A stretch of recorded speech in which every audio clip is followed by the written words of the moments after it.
Au Burkina Faso, plus de 74% des terres sont affectées par la désertification. Pour ne pas perdre une seule goutte de pluie, les techniques agroécologiques se combinent avec des techniques simples pour contrôler l'érosion et le ruissellement. Les cordons pierreux sont les premières choses qui ont été réalisées qui permettent de lutter contre le ruissellement. En plus des cordons pierreux, les gabions sont une solution efficace pour retenir l'eau. Constitués de morceaux de cuirasse brisés à la baramine, ce sont de véritables micro-barrages qui stoppent l'eau et permettent la reconstitution en amont d'une terre cultivable. La pratique combinée du zaï et des cordons pierreux a des effets spectaculaires sur les terroirs désertiques. Les graines amenées par le vent ou l'eau dans les cuvettes du zaï croissent rapidement et permettent à la végétation et à la biodiversité de se recréer. Cet endroit-là, s'il n'y avait pas eu tous ces travaux faits à partir d'il y a une trentaine d'années, serait pratiquement complètement soit un zipélé, soit une zone complètement dégradée où il n'y aurait plus d'arbres.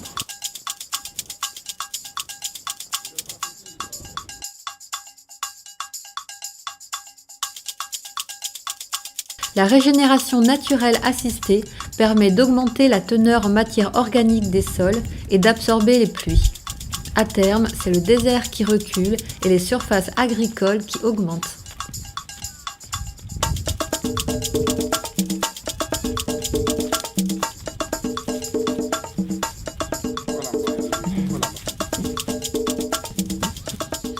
Pour déterminer l'emplacement des cordons pierreux ou des gabions, la cartographie participative est un outil qui permet d'appréhender avec précision le territoire. Premièrement, quand je suis arrivée, j'ai fait une sortie avec une habitante du village pour la délimitation des, des limites du village. Ensuite, je suis sortie avec un habitant de chaque quartier pour délimiter les champs. Cette carte a pour but de répertorier toutes les spécificités du territoire. La présence de la cuirasse, la qualité des sols, les dénivelés, les cultures pratiquées et la profondeur de la nappe phréatique. On peut à partir de là raisonner donc l'économie de l'eau, on peut raisonner l'organisation de l'espace foncier, on peut essayer de délimiter les espaces qui seraient les plus propices pour faire du maraîchage, c'est-à-dire où les nappes phréatiques soient le moins loin possible pendant la saison sèche, trouver les meilleurs espaces pour faire les céréales. Donc, au sens large, essayer d'optimiser l'aménagement rural des terroirs. Ce que nous appelons par ailleurs la gestion agroécologique des terroirs. Là où la nappe phréatique n'est pas trop profonde, il est possible d'arroser en saison sèche et de cultiver des légumes et des fruits. Ici, les cultures principales ici, en saison sèche, en contre-saison, c'est la pomme de terre. Après la pomme de terre, c'est l'oignon. Et les secondaires, c'est le piment, l'aubergine, le haricot vert, etc. Le paysan produit en hivernage pour se nourrir.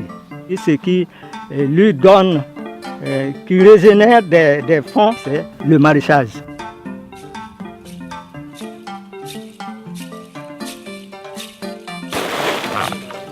Avons assuré une mise en relation entre les producteurs et les clients qui viennent de Ouaga.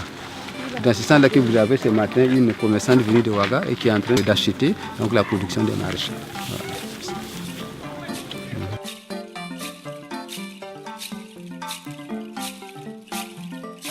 Dès que l'insécurité vivrière est vaincue, l'aviculture et l'élevage de petits ruminants deviennent possibles.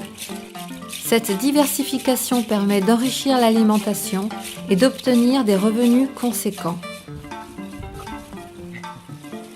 Les conditions de vie au village sont bien meilleures.